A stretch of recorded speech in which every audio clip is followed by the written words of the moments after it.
My mother-in-law grabbed my passport and set it on fire.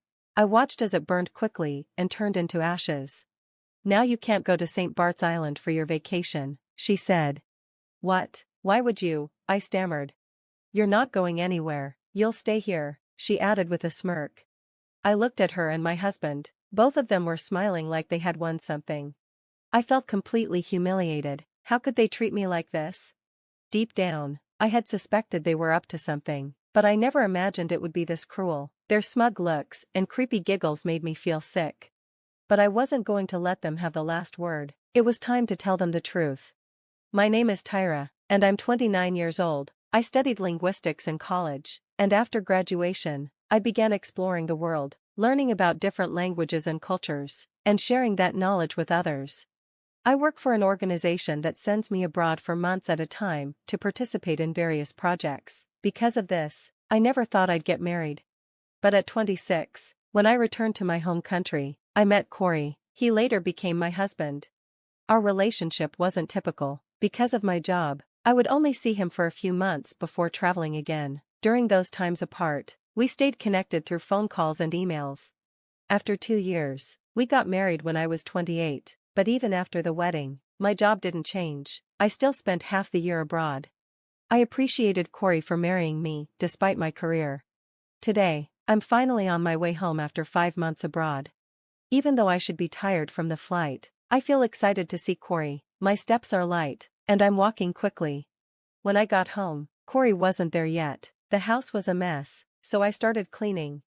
I had told him so many times to keep the house tidy, but it was always like this. Usually, I'd argue with him about it, but today I let it slide. I was just happy to be home and about to see him again. While cooking dinner, I heard the front door open. I rushed over to the living room. Corey, you're home. I missed you, I said, smiling. Oh, hey, Tyra, you're back. That was today, huh? He replied casually. Really? Is that all you have to say? I asked, disappointed. We haven't seen each other in 5 months. Yeah, but I'm used to it by now. This is normal for us, he said, shrugging. What? Can't you at least say you missed me? He sighed. I'm tired. Is dinner ready? I held back my frustration and said, yeah, it's ready. Let's eat. I had imagined dinner with Corey would feel special since it had been months since we last ate together, but it felt off. Why do you keep looking at your phone? I finally asked. What's wrong with that? He snapped. I just got home. Corey, you haven't even talked to me properly. You're glued to your phone, I said, trying to stay calm. We've been talking through phones and emails for months. There's nothing new to say, he replied, sounding annoyed. But it's been so long since we've actually seen each other, I said, my voice rising in frustration. That seemed to push him over the edge. He stood up, slammed his phone on the table, and glared at me angrily. You know what? You've been on a plane, but I'm the one tired from work. Got it? Corey snapped. I frowned. Hold on, I came straight from work to the airport, too. Don't talk to me like that. I didn't ask you to do that, he said coldly. You came rushing home on your own. What? Do you have to say it like that? I missed you, Corey. Well, I didn't ask you to come back. If you're going to act like this, don't come back at all. You're so annoying, Tyra. He slammed the table, got up, and stormed out without even touching the dinner I'd made. I sat there, stunned. What's wrong with him? Why is he being so cold? I haven't seen him in so long. Was I the only one happy to be reunited? What was the point of hurrying back if this was how he'd treat me? Tears rolled down my face and dripped onto the table. The next morning, Corey's attitude was still the same. When I said, "Good morning," he just gave me a cold look and said, "You know, I envy you." What do you mean? I asked, confused. You get to sit around at home while you're here. Must be nice. That's not true. I have plenty to do, like writing reports, preparing materials, and getting ready for the next training session. There's a lot more work than you think. Yeah, but it's all stuff you can do at home. I wish I had a cushy job like that. Must be nice to be you. Hey, you don't have to say it like that. Whatever, I'm just a regular guy with a 9-to-5 job, so I have to actually work. You just get to relax here, princess. Excuse me, Corey, that's not fair. But before I could finish, he walked out the door, leaving me standing there, speechless. Before we got married, Corey and I had some arguments, but he had never been this sarcastic or cold. His recent behavior left me feeling confused and unsure of what to do. I wondered if I was doing something wrong or if there was a way to fix things. While taking a break from reading work materials, I decided to clean the house. I vacuumed the rooms and changed the bedding when my phone suddenly rang. The screen showed my mother-in-law's name. A bad feeling crept over me as I picked up the call. "Hello, this is Tyra," I said. "Tyra, long time no see," she said with fake cheerfulness. "I heard you came back yesterday." "Yes, I did. And I heard you upset Corey. He's quite angry, you know." "That's really between us," I replied, trying to stay polite. "Well," she continued, ignoring me, "since you're back, I thought we could take a trip with the whole family."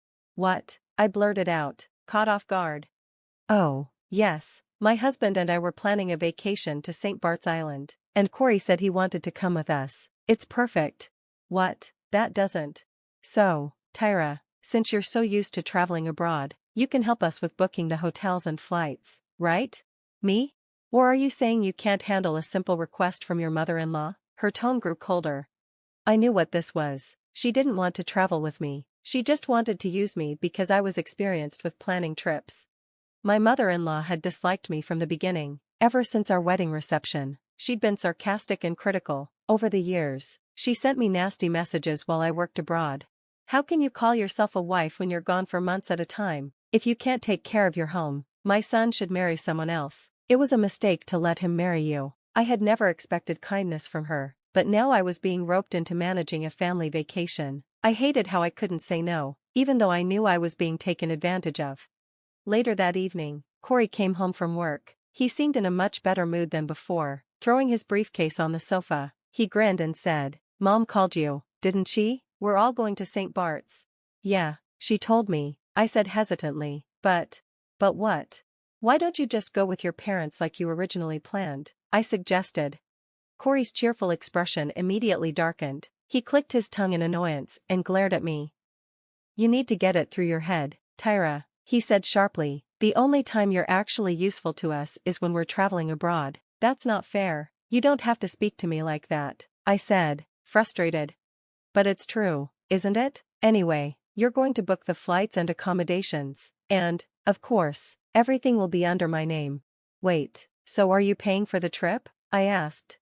"Are you kidding? We'll split it 50-50. It's the least you can do to show respect to my parents," he said dismissively. "What does that even mean? If you've got time to sit around the house, you've got time to make the reservations. Get it done," he said harshly, grabbing a beer from the fridge. I wanted to protest, but I was too scared of the consequences. Feeling ashamed and powerless, I gave in and booked the flights and accommodations for the family trip, just as Corey and his mother had demanded. On the day of the trip, I drove to my in-laws' house to pick them up so we could head to the airport.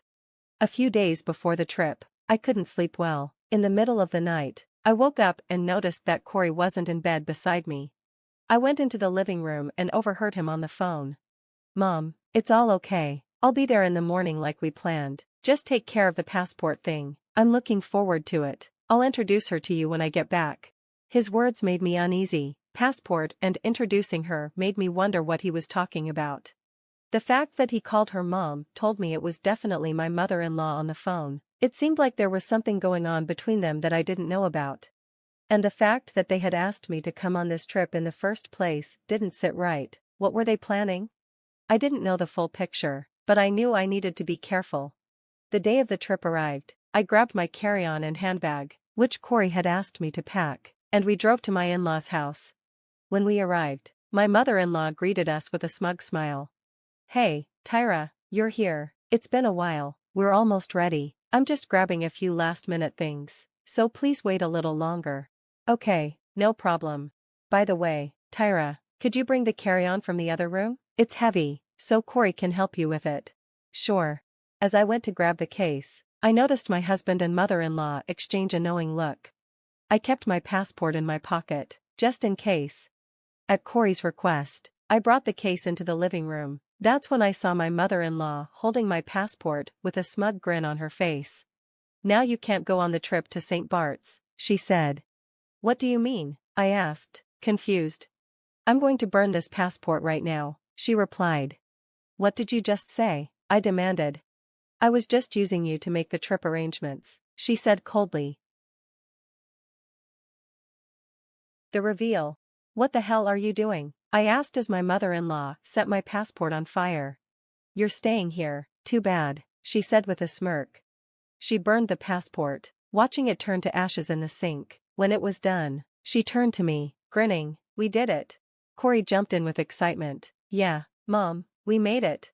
No, it's just the three of us on this trip. We'll meet Corey's new girlfriend when we get back, right? Yeah, Corey said. I've already set it up. We don't need you anymore. Proudly, my mother-in-law added, when something's not working, you fix it. Corey then pulled out his phone and showed me pictures of the woman he'd been having an affair with. Looking at me smugly, he said, I'm not divorcing you for my reputation, but you're staying here while we go. When we return, I'll move in with her, and you can leave. His words were cruel, but they only made me more certain I didn't deserve to be a part of their family anymore. I smiled and said, by the way, whose passport was that? What? Of course, it's yours. I took it from your handbag. My passport? I'm so sorry, I said sarcastically, but my passport is right here. What? No. My mother-in-law's face turned pale as I showed her my passport. She had assumed she'd burned mine, but it turned out to be Corey's passport. Wait, whose passport did I burn then? She asked, panicking. I guess it was my husband's, I said casually. That means, it was your son's passport you burned. My mother-in-law turned pale as Corey yelled at her. Mom, what did you do? I told you to be careful, she argued. There was only one passport in her handbag. How was I supposed to know? They started fighting, blaming each other, and I was disgusted by the scene. Hey, Tyra, do something, Corey yelled at me. I snapped back. Seriously? You cheated on me, and you're telling me what to do? You and your mother are disgusting. Before they could argue more, my father-in-law came downstairs. What's going on here? He asked. I explained everything, and he was furious. The trip was cancelled, and my mother-in-law was divorced. My husband was disowned by his father and banned from returning home. I consulted a lawyer, divorced Corey, and demanded alimony from both him and my ex-mother-in-law. They had to pay everything up front, and since they didn't have the money, they had to borrow it. Now, my ex-husband lives with his mother and struggles to make ends meet. The woman he had an affair with dumped him too. As for me, I moved out with the alimony money, rented a condo, and enjoy living alone. I went through a lot because of cheating and bullying, but now I'm free and happy. I still travel, explore new cultures, and share my experiences with the world. Thank you for reading to the end. Please subscribe to our channel if you enjoyed this story. See you next time.